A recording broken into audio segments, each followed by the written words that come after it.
एक बार ग्वालों ने गोचर भूमि और जल की सुविधा देखकर सरस्वती नदी के आसपास डेरा डाल दिया। उनके पास गायों का एक बहुत बड़ा झुंड था। उन्होंने गायों के रहने के लिए बाड़ लगा दी और अपने लिए घर बना लिए। ग्वाले चारों ओर गायों की रक्षा करते थे। गायें भी घास पाकर बहुत प्रसन्न थीं। उन गायों के झुंड में एक हष्ट-पुष्ट गाय थी जिसका नाम नंदा था। वह सदा प्रसन्न रहती थी और सब गौओं के आगे निर्भय होकर चला करती थी। एक दिन वह झुंड से बिछुड़ गई और वहां पहुंच गई जहां एक भयंकर बाघ मुंह बाएं बैठा था। बाघ गरजते हुए नंदा पर टूट पड़ा। बेचारी नंदा की सिट्टी पिट्टी गुम हो गई। उसे अपना नन्हा बछड़ा याद आने लगा। उसकी आंखों से आंसुओं की धारा बह चली।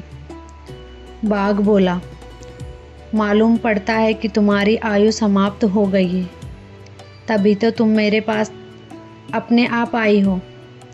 फिर शोक क्यों कर रही हो? नंदा ने बाघ को प्रणाम किया और कहा, मेरा अपराध क्षमा करो। मुझे अपने जीवन का शौक नहीं है। मैं अपने बच्चे के लिए शौक कर रही हूँ। वह अभी बहुत छोटा है। पहली ब्यान का बच्चा होने के कारण वह मुझे प्राणों से भी बढ़कर प्यारा है। अभी वह घास भी नहीं सूंघता। मेरे न रहने पर उसकी क्या दशा होगी। मैं उसे दूध पिलाना चाहती हूँ और उसका मस्तक चाटना चाहती हूँ। यदि तुम मुझे थोड़ी देर के लिए छोड़ दो तो मैं बछड़े को प्यार कर और उसे हिताहित का उपदेश देकर लौट आऊँगी। उसके बाद तुम मुझे खा जाना। बाघ ने नंदा की बात को अनसुनी कर दी। तब नंदा ने बहुत बहुत शपथें खाई। शपथों का प्रभाव बाघ पर पड़ा। उसने नंदा को लौट जाने दिया। नंदा उतावली के साथ बछड़े की ओर बढ़ी।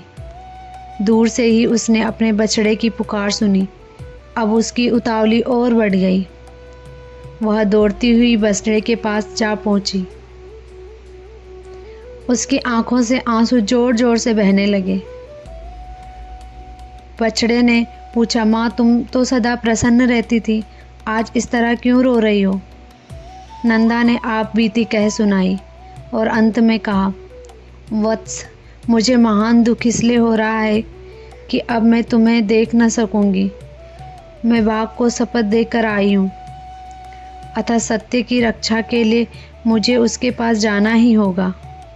बछड़े ने कहा, माँ तुम्हारे साथ मैं भी चलूँगा। यदि बाघ मुझे मार डालेगा तो मुझे वह उत्तम गति मिलेगी जो मातृभक्त पुत्रों को मिला करती है। नंदा ने बेटे को ऐसा करने से मना किया। उसके बाद नंदा ने पुत्र को संसार में रहने के बहुत से ढंग बताए और धर्म पर अटल रहने पर जोर दिया। पुत्र को प्यार देने के बाद नंदा अपनी माता, सखियों और गोपियों का अभिनंदन किया तथा बाघ के पास लौटने का अपना निश्चय सुनाया। उन लोगों को नंदा का निश्चय पसंद नहीं आया। उन्होंने कहा कि अपनी रक्षा के लिए शपथ और सत्य की दुहाई देना कर्तव्य होता है, अतः तुम मत जाओ। किंतु सत्यवादिनी नंदा ने कहा कि दूसरे के प्राणों को बचाने के लिए झूठ बोलना पाप नहीं होता, किंतु अपने बचाव के लिए झूठ बोलना पाप है। मैं सत्य की रक्षा चाहती हूँ, क्योंकि सत्य ही उत्तम तप है। सत्यवादिनी नंदा सबको अनुनय विनय से मनाकर बाघ के पास पहुँची। ठीक इसी अवसर पर मातृभक्त बछड़ा भी अपनी पूंछ दौड़ाए दौड़ता हुआ आकर बाघ और अपनी माँ के बीच में खड़ा हो गया, मानो वह बाघ से प्रार्थना कर रहा हो कि तुम मुझे ही खा लो और मेरी माँ को छोड़ दो। नंदा ने बाघ से कहा, मैं सत्य धर्म का पालन करती हुई तुम्हारे पास आ गई हूँ। अब तुम मेरे मांस को खाकर अपनी इच्छा पूरी कर लो। बाघ नंदा की सत्य निष्ठा को देखकर आश्चर्यचकित हो गया। उसने कहा, तुम्हारी शपथ सुनकर मैं इस कौतूहल में पड़ गया था कि यह जाकर लौटेगी या नहीं। सत्य की परीक्षा के लिए ही मैंने तुम्हें भेजा था। मैं तुम्हारे भीतर सत्य की खोज कर रहा था। मैंने उसे पा लिया है। आज से तुम मेरी बहन हुई। वह यह बछड़ा हमारा भांजा। तुम्हारी सत्यनिष्ठा से मैं बहुत प्रसन्न हूँ और तुम्हारा स्वागत करता हूँ। तुम्हारी धर्मनिष्ठा ने मेरे भी जीवन को बदल दिया है। अब मैं भी हिंसा वृत्ति छोड़कर धर्म को अपनाऊंगा। बहन, अब मुझे धर्म का उपदेश दो।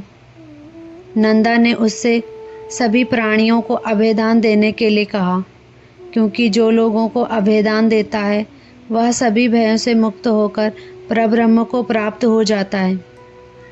नंदा की संगति से बाघ को अपने पूर्व जन्म का वृतांत स्मरण हो आया।